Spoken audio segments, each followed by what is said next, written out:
گلدستہ درود و سلام پیش کرنے کے بعد واجب القدر اللہ کی ذی عزت و احترام برادران اسلام، حاضرین و سامعین مکرم، اللہ پاک کے خصوصی فضل و کرم سے آج کے اس رمضان المبارک شریف کے دوسرے جمعۃ المبارک کے عظیم الشان روح پرور اجتماع سے جس عنوان کے تحت گفتگو کا موقع میسر آ رہا ہے وہ عنوان ہے ام المومنین حضرت سیدہ خدیجہ الکبریٰ رضی اللہ تعالی عنہا کا روشن کردار۔ دعا ہے اللہ پاک بندہ حقیر، گناہ گار، فقیر، کم علم، کم عمل شخص کو حق بیان کرنے کی توفیق عنایت فرمائے، اور ہم سب کو سن سنا کر امہات المومنین کے ادب کی اور ان کی سیرت پاک کی پیروی کی توفیقات عنایت فرمائے۔ ہم اہل محبت کا ہمیشہ سے یہ عقیدہ رہا ہے کہ حضور کی نسبت بڑی چیز ہے، اور نسبت مصطفیٰ صلی اللہ تعالیٰ علیہ وسلم کا جو ادنا سا بھی حوالہ پا گیا وہ سب سے معظم تر ہو گیا۔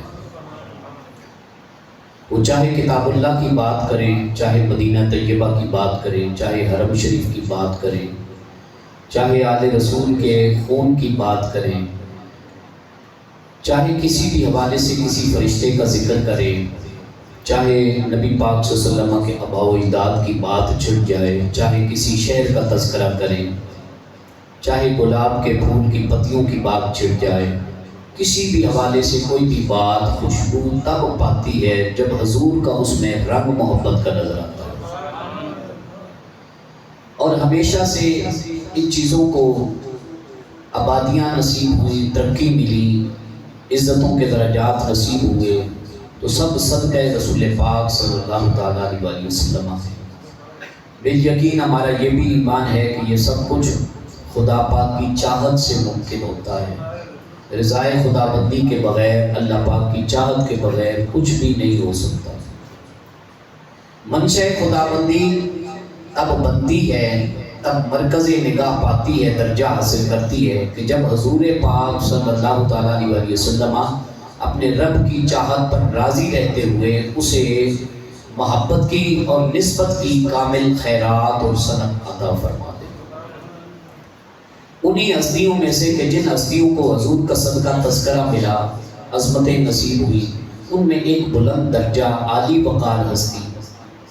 خاتون جنت سیدہ نساء العالمین حضرت شہزادی کونین بنت رسول سیدہ فاطمہ الزہرا رضی اللہ تعالیٰ عنہا کی اماں جان حضرت سیدہ خدیجہ الکبریٰ رضی اللہ تعالیٰ عنہا کی حیات طیبہ بھی۔ آپ کی حیات طیبہ کئی حوالوں سے بہت معتبر ہے۔ لوگ کئی مرتبہ صرف آپ کی سرمایہ داری کا تذکرہ کر کے آگے بڑھ جاتے ہیں، حقیقت حال یہ نہیں ہے۔ آپ ایک نہایت وقار والی، احترام والی، سلیقہ شعار خاتون خانہ تھی، اور حضرت سیدہ خدیجہ الکبریٰ رضی اللہ تعالیٰ عنہا نہ صرف خود ذاتی اعتبار سے شریف النفس حیثیت کی حامل تھی، بلکہ آپ کا جو سلسلہ نسب ہے اپنے خاندان سے، قبیلہ قریش سے، وہ اعلیٰ ترین شریف النفس اور شریف النسل گھرانے سے۔ آپ نے باوجود اس کے کہ زمانہ جاہلیت کے اندر آنکھ کھولی، بعثت مبارکہ رسول پاک صلی اللہ علیہ وسلم کی ابھی نہیں ہوئی تھی، اس سے بھی 30 یا 40 سال پہلے دونوں روایتوں کے اندر حوالہ تذکرے ملتے ہیں۔ اس وقت بھی آپ بت پرستی سے اپنے آپ کو بچاتی رہی، باوجود یہ کہ زمانے کا کرم یہ تھا، زمانے کا ظلم و ستم یہ تھا کہ لوگ کئی خداؤں کی ایک وقت میں پوجا کیا کرتے تھے۔ سیدہ خدیجہ الکبریٰ رضی اللہ تعالیٰ عنہ کی جتنا حدیث کے اندر حوالہ ملتا ہے اور جتنا سیرت طیبہ کے مشاہدات ہیں، حوالہ جات موجود ہیں، تاریخی ماخذ موجود ہیں،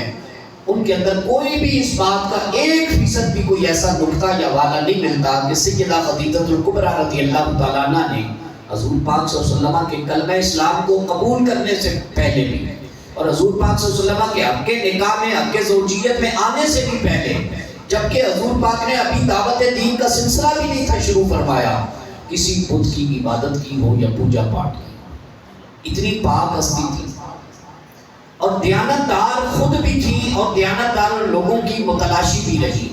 ہمیشہ سے اپنے کاروبار کے لیے، اس کو سنبھالا دینے کے لیے، اس کو آگے پھیلانے کے لیے، کاروباری منڈیوں کے اندر اپنے کاروبار کو مزید وسعت دینے کے لیے آپ ہمیشہ امین لوگوں کی متلاشی رہیں۔ کہیں سے کوئی امانت بندہ مل جائے، کہیں سے کوئی امانت اور صداقت والی وضاقتہ رکھنے والی کوئی بی بی مل جائے، خاتون خانہ مل جائے۔ اور آپ کو یہ جو کاروبار ملا، بہت سا کاروبار تو محنت کی وجہ سے آگے بڑھایا آپ نے، مگر زیادہ تر جو کاروبار کا سلسلہ تھا وہ آپ کو اپنے والد صاحب خویلد کی وجہ سے ملا۔ خویلد بہت عالی نسب شخص تھا اور عرب کے بڑے جو سردار تھے مکہ شریف کے بالخصوص، ان کے اندر ان کا حوالہ مانا جاتا تھا۔ جب خویلد کوئی بول دیتا تھا تو سارے مکے کے سردار اکثر اسی بول کے گرویدہ ہو جاتے تھے اور اسی پر آ کے فیصلہ اپنی انتہا کو پہنچتا تھا۔ حضرت خدیجہ کبریٰ رضی اللہ تعالیٰ عنہ نے بہت سارا کاروباری سلسلہ اپنے والد سے لیا اور وراثت میں ملا۔ وہ وراثت کی آپ کو سلسلوں کی وجہ سے، دولت کی وجہ سے معاشی کامیابیاں ملی اور تجارتی راہ جو ہے وہ سرگرم ہوئی، ہموار ہوئی آپ کے لیے۔ اور پھر جب آپ نے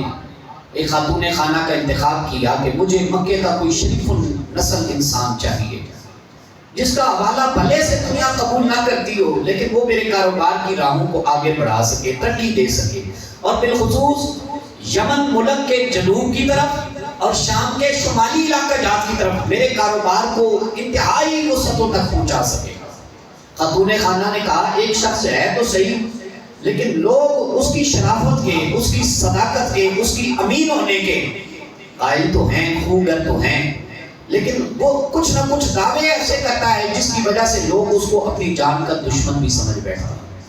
انہوں نے حوالہ جات پوچھے، نام ان کا پتہ چلا، احمد نام کی ہستی ہیں اور ان کو خاندان کی طرف سے اور ان کے رب کی طرف سے، جس رب کی توحید اور وحدانیت کی طرف وہ بلاتے ہیں، اس رب نے ان کا نام محمد رکھا ہوا اور وہ شخص خدا کے ایک ہونے کا داعی ہے اور وہ شخص کہتا ہے کہ میں ہی اللہ کا رسول ہوں، اور وہ شخص مختلف دین کی بات کرتا ہے، ایسا دین کہ جس دین کا نقشہ پہلے ادیان، باطل ادیان کے اندر کہیں بھی کوئی نہیں ملتا، مگر ہے وہ امین، کردار کا امانت دار ہے، زبان کا صادق ہے، سچا ہے اور اپنے عہد کا کھرا شخص ہے وہ، مگر ہے بہت کم عمر، مگر وہ بہت بڑا عبادت گزار ہے، بہت بڑا امانت دار ہے، بہت بڑا وفادار ہے، شرم و حیا کا پیکر ہے۔ جب وہ بی بی خاتون خانہ اور بعض حوالوں کے اندر حدیث اور تاریخ اسلامیہ کے حوالوں کے اندر بالخصوص طبقات ابن سعد جیسی تاریخی کتاب، انہوں نے اپنے حوالوں کے اندر لکھا ہے کہ انہوں نے رسول پاک صلی اللہ علیہ وسلم کا کوئی ایک حوالہ نہیں دیا، وہ جو آپ کی نبوت کی نورانیت اور برکتوں کے بعد رسول پاک صلی اللہ علیہ وسلم کی جو ذات طیبہ کائنات عالم کے سامنے برسر عام پیش ہوئی، ظاہر کر دی گئی، وہ اس کا خاکہ تھا تھوڑا سا جو سیدہ خدیجہ کبریٰ رضی اللہ تعالیٰ عنہ کی بارگاہ میں اس کا بیان کیا ہے۔ تو خدیجہ کبریٰ رضی اللہ تعالیٰ عنہ نے اس شخص کو اپنے سامنے دیکھنے کے لیے اپنی شرطیں پیش کی، اپنی خواہش کا اظہار کیا۔ بالآخر رسول پاک صلی اللہ علیہ وسلم تشریف لے گئے حضرت خدیجہ کبریٰ رضی اللہ تعالیٰ عنہ کے کاروبار کی دیکھ بھال کرنے کے لیے، اور آپ کو دیکھتے ساتھ ہی وہ کون سی نظر تھی، وہ کون سی نگاہ تھی کہ جس کی وجہ سے انہوں نے پہچان لیا کہ اس شخص کو نہ صرف کام سونپا جا سکتا ہے، اس کی اپنی ڈیوٹی لگائی جا سکتی ہے، بلکہ اس کو ذمہ داری اور سربراہی بھی دی جا سکتی ہے۔ علماء نے، اکابرین نے اس بابت بھی بڑا پیارا نقطہ لکھا ہے۔ انہوں نے کہا کہ جس ہستی کو اللہ پاک نے رسول پاک صلی اللہ علیہ وسلم کے عقد شریف نکاح مبارکہ میں آنے سے پہلے صاحب کرامت بنا دیا تھا، صاحب نگاہ بنا دیا تھا، اور وہ نگاہ جس کی وجہ سے انہوں نے پہلی مرتبہ دیکھتے ساتھ ہی رسول اکرم صلی اللہ علیہ وسلم کی نورانی نبوت کی انوار و تجلیات کو دیکھ لیا تھا، مرکز نگاہ بنا لیا تھا، وہ اللہ تعالیٰ کی طرف سے عطا کردہ صاحب الرائے ہونے کی دولت تھی۔ آپ صاحبہ کرامت خاتون خانہ تھی، جس کی وجہ سے اللہ تبارک و تعالیٰ نے رسول عربی صلی اللہ علیہ وسلم کو پہلی مرتبہ خدیجہ الکبریٰ رضی اللہ تعالیٰ عنہ کی نکاح مبارکہ میں آتے وقت بھی پہنچن نہیں ہونے دیا۔ انہوں نے کہا بھلے سے لوگ اس بارے میں جو کہیں اور یہ کوئی بھی دین پیش کرے، مجھے اس سے ابھی غرض و غایت نہیں، میں یہ چاہتی ہوں یہ کاروبار کو آگے وسعت دے۔ رسول پاک صلی اللہ علیہ وسلم جب یمن کے جنوب میں گئے اور ملک شام کے شمال میں گئے تو انہوں نے ایک دو اشخاص کی ڈیوٹی لگائی کہ یہ بڑا مہذب شخص ہے، بڑا عبادت گزار ہے اور ہر وقت کاروبار کی دیکھ بھال کرنا اس کے بس کی بات نہیں ہے۔ کبھی اس نے عبادت کرنی ہے، کبھی اس نے کچھ آیات کچھ اپنے سلسلے عبادت کے پڑھنے ہیں، کچھ نہ کچھ یہ تلاوت کرتا رہتا ہے۔ اس وقت تو حالات کے مطابق کوئی جان پہچان نہیں تھی، وہ آیات کون سی ہیں اور وہ تلاوت کیا ہوتی ہے اور وہ قرآن مجید کیا ہوتا ہے اور وحی کا سلسلہ کیا ہوتا ہے اور فرشتہ کیسے اترتا ہے اور کس کی طرف سے فرشتہ اجازت لے کے آتا ہے اور کیوں آتا ہے رسول اللہ کی بارگاہ میں، محمد عربی کی بارگاہ میں، کوئی اس کا ظاہری تعارف نہ تھا۔ مگر وہ شخص رسول پاک صلی اللہ علیہ وسلم کی خدمت گزار کی حیثیت سے آپ کے ساتھ گیا۔ اللہ اکبر کبیرہ، سب سے زیادہ جن حوالوں سے سیدہ خدیجہ الکبریٰ ام المومنین رضی اللہ تعالیٰ عنہ ہستی کا ذکر ملتا ہے، ان میں یہ حوالہ بھی بہت زیادہ ملتا ہے کہ وہ اس نے جو آ کر داستان بتائی، مکہ میں پہنچتے ساتھ ہی حضرت خدیجہ الکبریٰ رضی اللہ تعالیٰ عنہ نے تھوڑا سا پوچھا کیسا رہا آپ کا سفر؟ بس اتنا جملہ تھا عربی کا، کیسا رہا آپ کا سفر؟ مطلب یہ کہ کوئی دشواریاں تو نہیں آئی، کوئی مشقتیں تو برداشت نہیں کرنی پڑی، کوئی رکاوٹوں کو عبور کیسے کیا گیا؟ تم نے اس شخص کو کیسا پایا؟ جیسے سنا تھا ویسا ہی دیانتدار، جیسے زبان کا سچا ہے، کھڑا ہے، وعدے کا پاس رکھنے والا ہے، ویسا ہی ہے۔ اللہ اکبر کبیرہ، اس شخص نے جو تعریف بتائی حضرت خدیجہ الکبریٰ رضی اللہ تعالیٰ عنہ کی بارگاہ میں، وہ گھر کر گئی کس کے دل میں؟ سیدہ خدیجہ الکبریٰ رضی اللہ تعالیٰ عنہ کے دل میں۔ اس نے کہا بی بی جی بات یہ ہے، آپ نے تو صرف میری یہ ڈیوٹی لگائی تھی رکھ رکھاؤ کے حوالے سے، خدمت مدارت کے حوالے سے، لیکن اللہ اکبر کبیرہ یہ شخص تنہا نہیں ہے۔ اس جملے کا چس لینا، ٹیسٹ لینا، ذائقہ لینا، وہ کہنے لگا خدا کی قسم میں نے جو منظرنامہ دیکھا ہے اس شخص کی خدمت میں پیش رہتے ہوئے، اللہ کی عزت و جلال کی قسم۔ اور مورخین یہاں پہ مسکرا کے لکھتے ہیں وہ اس وقت اللہ کی توحید کی بات کی وجہ سے اللہ واحد اور اللہ صمد ذات جو وحدہ لا شریک ہے ذات ہمارا خدا ہے، اس کی وہ قسم نہیں تھا اٹھا رہا،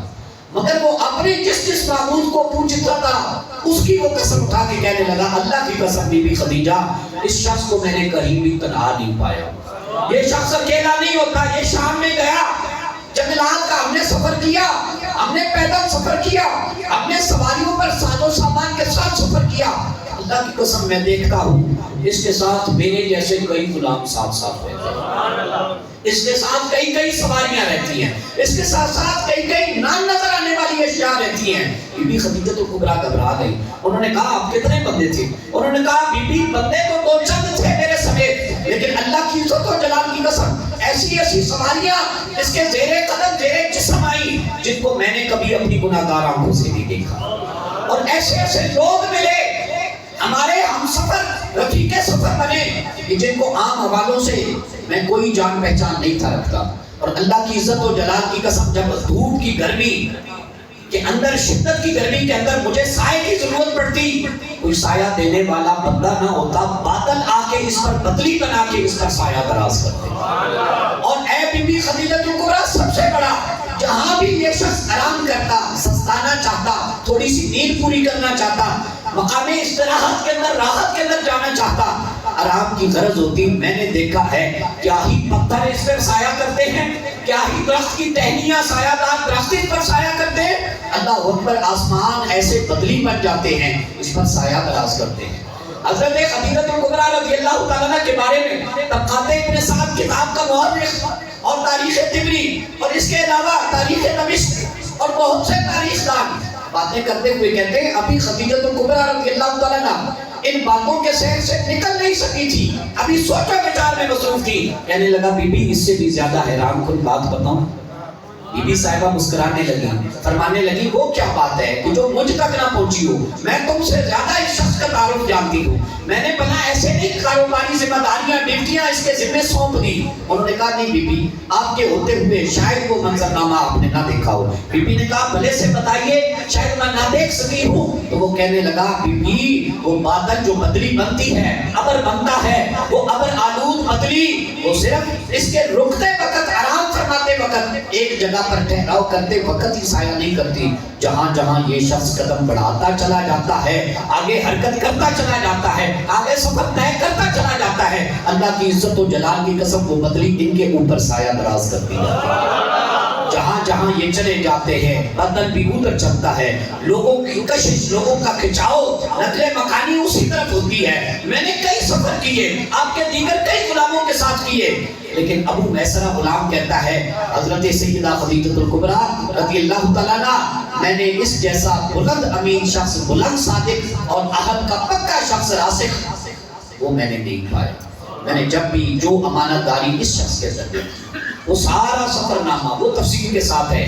ہمیں چونکہ وقت بڑا اختصار والا ہے، وہ بڑا ہی لمبے سفر کے حوالہ جات ہیں، بہت سے اس نے اور معجزات دیکھے رسول پاک صلی اللہ علیہ وسلم، باوجود یہ کہ ایمان نہیں تھا رکھتا، لیکن اس کے باوجود سارے حوالے سچے بتائے۔ اس لیے جب سیدہ خدیجہ الکبریٰ رضی اللہ تعالیٰ عنہ حضور پاک صلی اللہ علیہ وسلم کی کلمہ ایمان کو قبول کرنے والی بنی، حضور کی زوجہ بنی، بہت سے تاریخ دانوں نے ابو میسرہ کو سلامیاں دی، گھر بج کے بول دینا سبحان اللہ، یہ سبحان اللہ ہماری طرف سے سلامی ہے۔ وہ کہنے لگے اس شخص کو کس نے بتا دیا تھا؟ ابو میسرہ حضور کی حقیقت کے قریب تک پہنچنے والا، حضور کی دانائی کو سلامیاں پیش کرنے والا، حضور کے قول کو، آپ کی زندگی کو سچا کہنے والا، حضور کے اوپر ابر آلود بادل بننے کا واقعہ حقیقت کے قریب تک رہ کے بیان کرنے والا، یہ وہ پہلا شخص ہے ابو میسرہ کہ جس نے اللہ اکبر کبیرہ جو رپورٹ پہنچائی خدیجہ الکبریٰ کی بارگاہ میں وہ دیانتداری سے پہنچائی۔ اس نے کہا اگر کوئی غیر مسلم اور ہوتا، یہ تو ابو میسرہ کا ایک اللہ پاک کی ذات کی طرف سے کرم کا سلسلہ تھا کہ اس نے جو دیکھا وہ بے عینی ہی حقیقت حال کے قریب تک بتایا، اور انہوں نے کہا اس کی وجہ یہ ہے اس کے بلند حوصلہ، بلند ہمت ہونے کی داد دینی چاہیے، سچا ہونے کی، حقیقت بیان کرنے کی داد دینی چاہیے۔ بہت سے لوگ اس طرح کے کئی معجزات رسول پاک صلی اللہ علیہ وسلم کے شام میں نہیں، مکہ شریف کے عین شہر میں دیکھ چکے تھے، لیکن باحوالہ اس لیے باخدا زبان پر وہ واقعات نہیں چلاتے کیونکہ منات کے ماننے والوں کا ڈر تھا، عزا کے ماننے والوں کا ڈر تھا، لات کو سجدہ کرنے والوں کا ڈر تھا، انہیں اپنی کھلڑیاں چمڑیاں ادھیڑ دیے جانے کا ڈر تھا، انہیں اس بات کا ڈر تھا کہ کہیں گرم ریت پر تپتی ہوئی ریت پر لیٹنا پڑے گا، انہیں اپنی نسلوں کے بے نام و نشان ہونے کا ڈر تھا، انہیں گھروں سے ہجرت کیے جانے کا ڈر تھا، اس لیے وہ زبان پر تالا لگا کے رکھتے تھے۔ لیکن قربان جائیں ابو میسرہ کی عظمت پر، شان و شوکت پر، کمال حقانیت والی آواز صدائے حق کے بلند کرنے پر، جو کچھ اس نے دیکھا اس نے نہ چمڑی اترنے کی پرواہ کی، نہ کھال ادھیڑ دیے جانے کی پرواہ کی، نہ اس نے تپتی ریتوں کی پرواہ کی، نہ اس نے قریش مکہ اور مکے کے دیگر منافقین کی مخالفت کی پرواہ کی، اس نے کسی چیز کی پرواہ نہیں کی، اس نے جو حق دیکھا وہ سیدہ خدیجہ الکبریٰ کی بارگاہ میں پہنچا۔ یہی وجہ تھی کہ جب خدیجہ الکبریٰ رضی اللہ تعالیٰ عنہ کی بارگاہ میں رسول پاک صلی اللہ علیہ وسلم کا یہ میسج پہنچا ابو میسرہ غلام کی طرف سے، تو انہوں نے رسول پاک صلی اللہ علیہ وسلم کو مزید آزمایا نہیں، اور پہلے بھی کوئی آزمائش کے لیے نہیں تھا بھیجا، اللہ پاک کی طرف سے یہ حکمتوں کا سلسلہ تھا۔ آپ سورۃ الضحیٰ کی آیت پڑھیں وَوَجَدَكَ عَائِلًا فَأَغْنَىٰ، یا رسول اللہ صلی اللہ علیہ وسلم آپ کو ہم نے ہر اعتبار سے صاحب ثروت بنایا، فقط مال کے اعتبار سے آپ کمزور حال تھے، اپنی خاندانی نسبتوں کی وجہ سے آپ والدہ سے محروم، آپ ظاہری طور پر والد کی خدمت سے، محبت سے محروم، آپ یتیم وطنی کے اندر پیدا ہوئے، یا رسول اللہ آپ جو کمزور بھی تھے نا، فَأَغْنَىٰ، ہم نے سیدہ خدیجہ الکبریٰ کے ساتھ آپ کی نسبتیں لگا کے آپ کو غنی فرما۔ یہ تفسیر میں نہیں کر رہا، یہ تفسیر 11 مفسرین قرآن نے کی، جن میں عبداللہ ابن مسعود، عبداللہ ابن عباس، عبداللہ ابن عمر، حضرت ابو سعید خدری رضی اللہ تعالیٰ عنہ، حضرت ابو موسیٰ اشعری رضی اللہ تعالیٰ عنہ، خلیفہ راشدین سمیت بہت سے لوگوں نے، حضرت عبد الرحمن ابن عوف نے، حضرت طلحہ نے، حضرت زید بن عبداللہ انصاری رضی اللہ تعالیٰ عنہ نے، بہت سے صحابہ کرام نے تفسیریں لکھتے ہوئے یہ کوٹ کیا ہے کہ اللہ پاک نے یہاں پہ جو رسول پاک صلی اللہ علیہ وسلم کے غنی ہونے کا، صاحب ثروت بن جانے کا، مالدار ہونے کا، دنیا کے حالات میں دنیا سے بے نیاز ہو جانے کا ذکر کیا، وَوَجَدَكَ عَائِلًا فَأَغْنَىٰ، اس سے مراد سیدہ خدیجہ کبریٰ رضی اللہ تعالیٰ عنہ کی دولت مبارکہ، وہ دولت مبارکہ، وہ حلال کی کمائی کہ جن کو اللہ کا قرآن سورہ طٰہٰ کے اندر آیات کا حصہ بنا کے وہ بیان کرے، اللہ اکبر، اس مال کی حیثیت کا، کاروبار کی برکت کا کتنا عالم ہوگا۔ حضرت سیدہ خدیجہ کبریٰ رضی اللہ تعالیٰ عنہ مکے کے طواف کو جاری رکھنے کے سلسلے میں اپنی عبادت کو لگاتی، اپنی مال کو لگاتی، اپنی جمع پونجی کو خرچ کیا کرتی، اور آپ نے عبادات کے تقدس میں بہت سا اپنا سرمایہ لگایا۔ اور رسول پاک صلی اللہ علیہ وسلم ابھی طالب کی گھاٹی سمیت جہاں جہاں پہ پہنچے، جہاں آپ نے صدائے حق بلند کی اور کافروں نے، مکے کے بدوؤں نے، منافقوں نے، گستاخوں نے چاروں اطراف سے حضور کو گھیرا، اس وقت رسول پاک صلی اللہ علیہ وسلم کو جس نے سہارا دیا اور جس نے باہم اپنا مال پہنچایا اور اونٹوں کے ڈھیر لگا دیے اور قطار در قطار حضور کی خدمت میں اپنا مال پیش کیا، اللہ اکبر کبیرہ، وہ سیدہ خدیجہ کبریٰ رضی اللہ تعالیٰ۔ رسول پاک صلی اللہ تعالیٰ علیہ وسلم کو شادی کی جب پیشکش کی گئی، آپ کی عمر مبارکہ سیدہ خدیجہ رضی اللہ تعالیٰ عنہ کی عمر مبارکہ 40 برس کے قریب تھی، اور مورخین کا اس بابت اختلاف بھی ہے، لیکن میں جو معتبر حوالہ ہے صرف اسی کے حوالے سے گفتگو کرنا چاہ رہا ہوں۔ 40 برس کی عمر، رسول پاک صلی اللہ علیہ وسلم عین شباب کے عالم میں 25 برس کی عمر مبارکہ، اور اس سے پہلے مکے کے بہت بڑے بڑے عمراء جو سیدہ خدیجہ کبریٰ رضی اللہ تعالیٰ عنہ سے بھی زیادہ صاحب ثروت لوگ تھے، مالدار تھے، سرمایہ دار تھے، انہوں نے اپنی تجارت کی بلبوتے پر، کاروباری ترقیوں کو مزید وسعت دینے کے لیے انہوں نے سیدہ خدیجہ کبریٰ رضی اللہ تعالیٰ عنہ کو پیشکش کی، شادی کی، لیکن آپ شادی کی پیشکش ٹھکرا چکی۔ اسلامی ہسٹری کے اندر، احادیث کے حوالوں کے اندر اور تاریخ اسلامیہ کے اندر اس بابت بہت کثرت کے ساتھ، زیادہ وسعت کے ساتھ ذکر ملتا ہے۔ آپ کی پہلے شادیاں ہوئیں اور 2 شادیاں ہوئیں۔ کتنی شادیاں ہوئیں؟ 2 شادیاں ہوئیں۔ ایک شادی آپ کے شوہر کے فوت ہو جانے کی وجہ سے اور آپ کے بیوہ ہو جانے کی وجہ سے ختم ہو گئی، دوسری شادی آپ نے خود ختم کی، مگر دوسری شادی کا کوئی بہت زیادہ معتبر حوالہ جات نہیں لیتے۔ یہ چیزیں بھی آپ اپنے علماء کی زبانی کلیئر کیا کریں۔ بعض لوگ کہتے ہیں بھائی پہلی بیوی بنی تو یہ پہلی شادی تھی رسول پاک صلی اللہ علیہ وسلم کی، تو سیدہ خدیجہ کی بھی پہلی شادی تھی، نہیں، یہ حقیقت حال کے قریب تک درست بات نہیں ہے۔ سیدہ خدیجہ کبریٰ رضی اللہ تعالیٰ عنہ کی رسول پاک صلی اللہ علیہ وسلم سے دوسری شادی یا زیادہ معتبر حوالہ تیسری شادی تھی، مگر تیسری شادی اور رسول پاک صلی اللہ علیہ وسلم کے پہلے عقد میں تشریف لانے کے بعد اس سے پہلے آپ کو کثرت کے ساتھ پیشکشیں کی گئی، مگر ہر اعتبار سے آپ ٹھکراتی رہی۔ اس کی وجہ تاریخ دانوں نے لکھی، اس کی وجہ یہ ہے کہ آپ اپنی پہلی ایک شادی یا 2 شادی کہہ دیجیے، ان سے حالات کی وجہ سے، تال میل نہ بن پانے کی وجہ سے بڑی مایوس تھی، اور آپ نے زندگی کے اندر یہ عہد کر لیا تھا، اپنے آپ سے وعدہ کر لیا تھا، میں آئندہ کبھی شادی نہیں کروں گی۔ لیکن اللہ اکبر کبیرہ، حضور کی دیانتداری دیکھی، میرے مصطفیٰ کریم صلی اللہ علیہ وسلم کا حسن و جمال دیکھا، آپ کی صداقت دیکھی، آپ کی وفاداری دیکھی، آپ کو شرم و حیا کا پیکر پایا، آپ کے معجزات مبارکہ کو خود دیکھا، پھر ابو میسرہ غلام کی زبانی سنا تو متاثر ہوئے بغیر اور رسول پاک صلی اللہ علیہ وسلم سے شادی کرنے کی خواہش پائے بغیر آپ رہ نہ سکے۔ آپ نے اپنے خاندانی حوالوں سے رسول پاک صلی اللہ علیہ وسلم کی ذات طیبہ تک پیغام پہنچایا، آپ نے وقت لیا، اپنے بڑوں سے مشورہ کیا، جن میں جناب ابو طالب رضی اللہ تعالیٰ عنہ سر فہرست تھے، جنہوں نے رسول پاک صلی اللہ علیہ وسلم کی کفالت کا ذمہ اٹھایا ہوا تھا، اور اللہ تعالیٰ نے اس ہستی کو رسول پاک صلی اللہ علیہ وسلم کا کفیل ہونے کا شرف عطا فرمایا۔ وہ بھی ایک آزمائش کا اور ابتلاء کا مرحلہ تھا۔ رسول پاک صلی اللہ علیہ وسلم کی یہ یاد شریف میں کہ جب سیدنا جناب حضرت ابو طالب رضی اللہ تعالیٰ عنہ کا انتقال مبارکہ ہوا، اسی سال میں تو کیا تاریخ دان لکھتے ہیں کہ 35 دنوں کے بعد، 1 ماہ 5 دنوں کے بعد سیدہ خدیجہ کبریٰ رضی اللہ تعالیٰ عنہ کا بھی انتقال ہوا، لہٰذا اس کی وجہ سے اس کو عام الحزن قرار دیا گیا، غم کا سال۔ یکے بعد دیگرے رسول پاک صلی اللہ علیہ وسلم پر 2 آزمائشیں آئیں، لیکن اللہ اکبر کبیرہ، وَاصْبِرْ نَفْسَكَ مَعَ الَّذِينَ يَدْعُونَ رَبَّهُمْ بِالْغَدَاةِ وَالْعَشِيِّ يُرِيدُونَ وَجْهَهُ وَلَا تَعْدُ عَيْنَاكَ عَنْهُمْ تُرِيدُ زِينَةَ الْحَيَاةِ الدُّنْيَا وَلَا تُطِعْ مَنْ أَغْفَلْنَا قَلْبَهُ عَنْ ذِكْرِنَا وَاتَّبَعَ هَوَاهُ وَكَانَ أَمْرُهُ فُرُطًا۔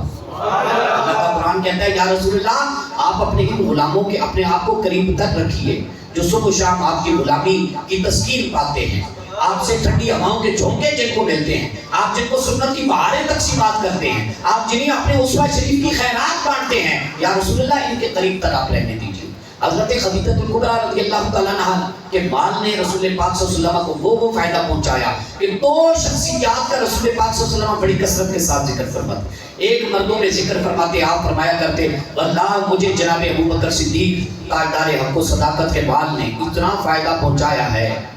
اتنا فائدہ پہنچایا ہے، اتنا مردوں میں سے کسی کے مال نے مجھے فائدہ نہیں پہنچایا. اور خاتون میں سے، خواتین میں سے پوری اسلام کی روئے زمین پر بڑی بڑے لوگوں نے اپنے زیورات تک، جیولیاں تک اتار دی. بلال حبشی رضی اللہ تعالیٰ عنہ کپڑا پکڑ کے وہ اکٹھا کرنے والے تھے جب رسول پاک صلی اللہ علیہ وسلم اسلام کی طرف بلاتے، مگر رسول پاک صلی اللہ علیہ وسلم کے دین متین کو بھی اور عبادت کرنے والے مومنین حضرات کو، مومنات خواتین کو، اور پھر بالخصوص ذات مصطفیٰ کریم صلی اللہ علیہ وسلم کو جو فائدہ حضرت خدیجہ الکبریٰ رضی اللہ تعالیٰ عنہ کے مال نے پہنچایا، حضور پاک صلی اللہ علیہ وسلم اس کا بھی کثرت کے ساتھ ذکر فرماتے ہیں. اللہ اکبر، یا رسول اللہ، یا نبی، یا نبی، یا نبی، رسول کے غلام ہیں. اور حضور پاک صلی اللہ علیہ وسلم کثرت کے ساتھ اس کا ذکر فرماتے ہیں. اور حضرت عائشہ صدیقہ رضی اللہ تعالیٰ عنہ کے سامنے جو رسول پاک صلی اللہ علیہ وسلم نے سیدہ کی شان بیان کی، خدیجہ الکبریٰ رضی اللہ تعالیٰ عنہ کی شانیں بیان کی، اللہ اکبر کبیرہ اس کی مثال بھی ملتی. آپ فرمایا کرتے خدیجہ نے اس وقت مجھے سہارا دیا جبکہ مجھے مکے کے لوگ جانتے تک نہیں تھے. میری پہچان کرائی مکہ میں اور عرب کے ماحول کے اندر، پستے ماحول کے اندر، کم بسری والے ماحول کے اندر، یتیمی والے حالات کے اندر میری اگر کسی شخصیت نے پہچان کرائی ہے تو وہ سیدہ خدیجہ بن خویلد نے کروائی. حضرت سیدہ خدیجہ الکبریٰ رضی اللہ تعالیٰ عنہ نے کروائی. اور اللہ پاک نے پھر سلسلہ ازواج میں، رشتہ ازواج میں منسلک ہونے کے بعد دیکھیں آپ کو کیا کیا برکتیں عطا فرمائیں. حضرت قاسم رضی اللہ تعالیٰ عنہ پیدا ہوئے حضرت خدیجہ الکبریٰ رضی اللہ تعالیٰ عنہ کے بدن مبارکہ سے، بولے سبحان اللہ. حضرت عبداللہ رضی اللہ تعالیٰ عنہ پیدا ہوئے، رسول پاک صلی اللہ علیہ وسلم کے حوالے سے آپ کے گھر میں رونق بخشی گئی حضرت خدیجہ الکبریٰ کے بدن سے. حضور پاک صلی اللہ علیہ وسلم کی صاحبزادیوں کو حصہ ملا حضرت خدیجہ الکبریٰ رضی اللہ تعالیٰ عنہ کے بدن سے. امام حسن اور امام حسین علیہ الصلوۃ والتسلیم، ان کو زندگیاں عطا کی رب نے،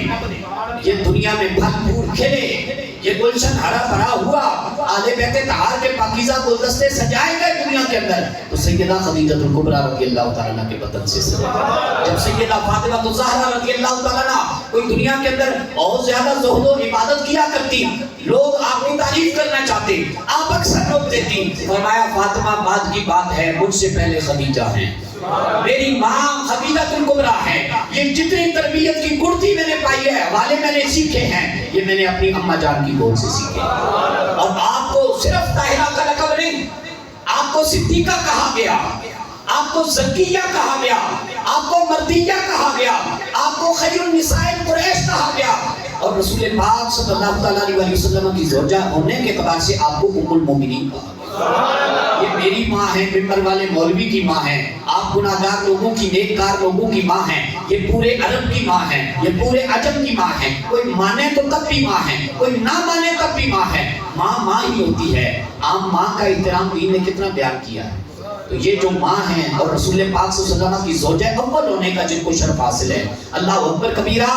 25 برس تک حضرت سیدہ خدیجہ الکبریٰ رضی اللہ تعالیٰ عنہ نے رسول پاک صلی اللہ علیہ وسلم کی نسبتوں میں آپ کے گھر کے اندر گزارے. اللہ اکبر، ایک ایک پل قیمتی ہوتا ہے. اور پھر ذات و مصطفیٰ کریم سید الانبیاء خیر الانام ہستی صلی اللہ علیہ وسلم کی، ان کو تو دیکھ لینا عبادت ہے، ان کے غلاموں کی زیارت کر لینا عبادت ہے. علی المرتضیٰ شیر خدا رضی اللہ تعالیٰ عنہ جو سیدہ نساء العالمین کے شوہر نامدار بنے، ان کے چہرے کو اللہ کی عزت و جلال کی قسم دیکھنا عبادت ہے. تو جو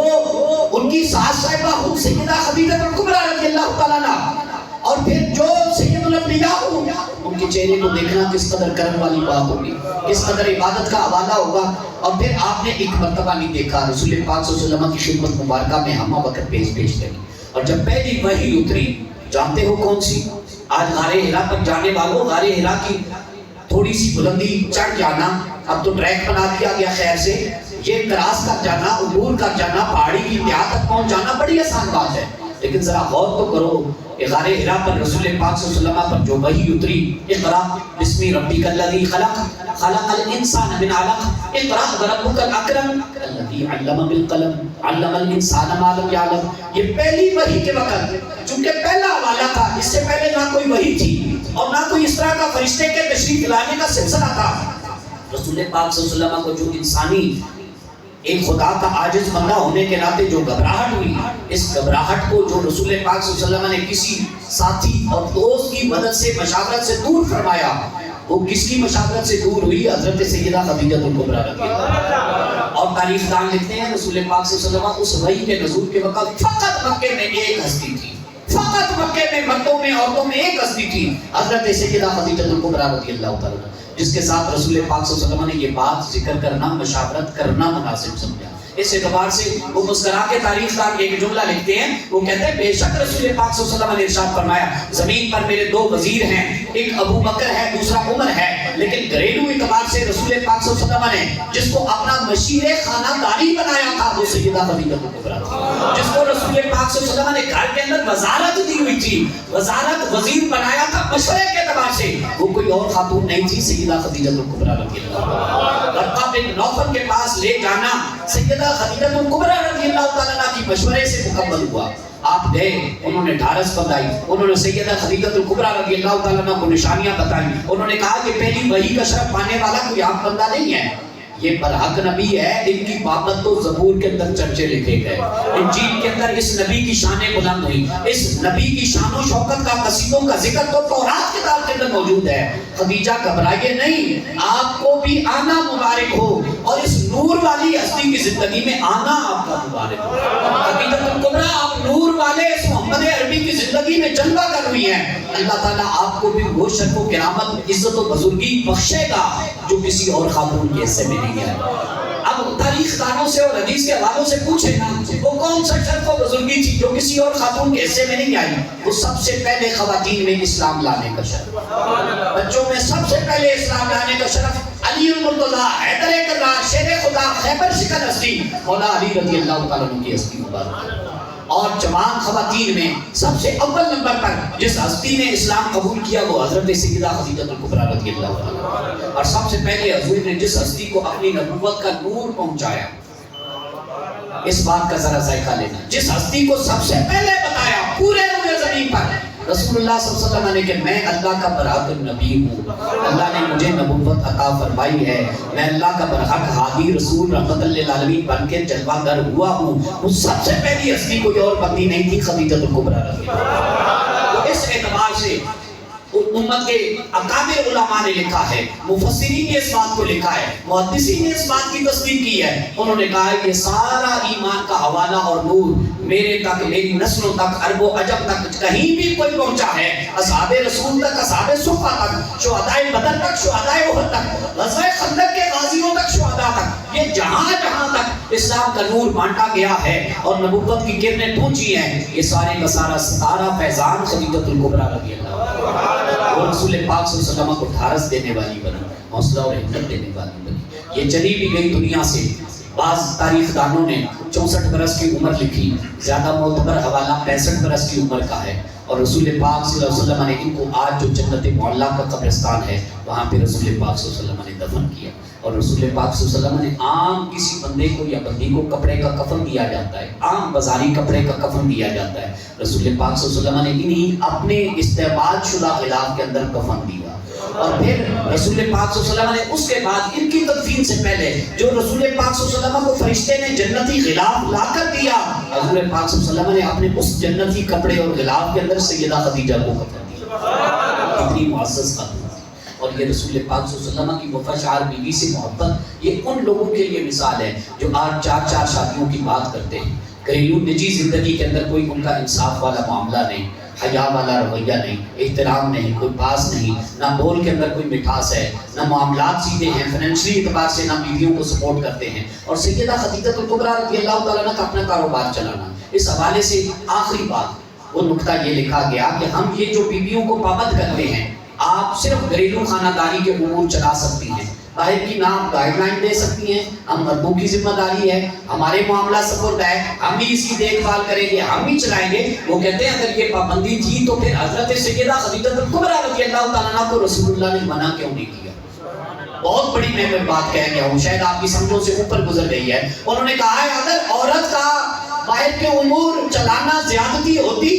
خلاف شرع ہوتا، خلاف دین معاملہ ہوتا، رسول اللہ نے 25 برس گزارے سیدہ خدیجہ الکبریٰ رضی اللہ تعالیٰ عنہا کے ساتھ، کسی ایک دن بھی کوئی ایک جملہ نہیں ارشاد فرمایا سیدہ خدیجہ کاروباری معاملات کی دیکھ بھال آپ کیوں کرتی ہیں، آپ گھر کے خانہ داری کے حقوق چلائیں نا، میں جو ہوں رسولوں کا سردار امام الانبیاء ہستی، میں باہر کے معاملات جب ظاہر کے لیے اللہ نے مجھے نور بخشا ہے، باطن میں بھی نبوت کا نور، قرآن کا نور بخش دیا ہے، میں معاملات چلاؤں گا۔ وہ لکھتے ہیں حضور کا نہ روکا جانا